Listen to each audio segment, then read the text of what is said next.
All right, AutoNation, the largest U.S. auto retailer, says second quarter profits climbed 52%.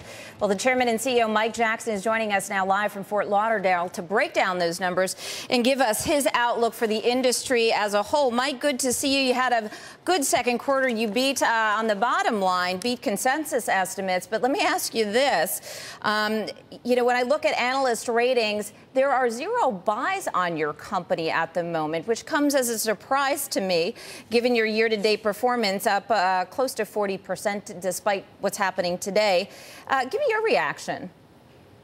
Well, I don't. It's certainly not my job to evaluate what the analysts say or do not say. I will observe during this automotive recovery. We performed in an outstanding way through the death spiral, and our stock has gone from $5 a share to $39 a share. And there's many analysts who's never had a buy on us through that entire journey. So that's for them to explain. I myself am thrilled with our company's performance in the second quarter. It was driven by increasing our gross profits per new vehicle by 26%, a revenue increase of 8%, a record earnings per share of 49 cents, and overall growth in earnings per share of 29%. So an outstanding performance for the company. Mike, I think it's surprising when we look at those sales numbers, just how strong they are. Tell me, let's start with the new car segment. What types of cars are selling?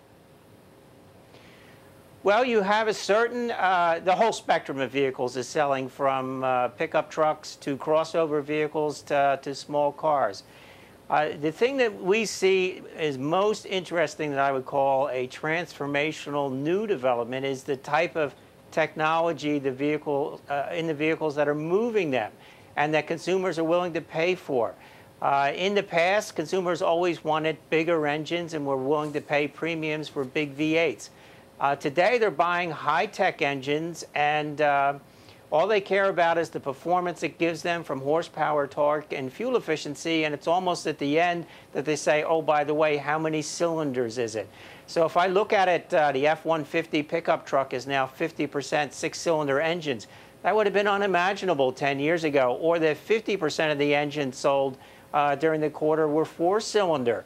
So it's not that they're walking away from performance, but they understand that technology is there to give them performance in smaller engines that will give them dramatically improved fuel efficiency. And I think that bodes very well for the industry and shows a more sophisticated American consumer. Mike, let me quickly ask you about supply issues. A lot of people talking about the impact that Japan has had on the market. I know going forward, that was something you talked about on your earnings call. Can you give us some insight there? Well, we had a dramatic reduction in shipments from the Japanese in the second quarter. Almost 40%. But the Japanese have made a tremendous effort to restore production. They're ahead of the original schedules. There still will be reduced shipments in the third quarter, but by the end of the third quarter, there may be only off 10 to 15%. And by the fourth quarter, they should be fully back on street. All right, we got to end it there, Mike. Unfortunately, thanks so much for joining us. Congratulations on a good quarter. That was Mike Jackson, Chairman and CEO of AutoNation.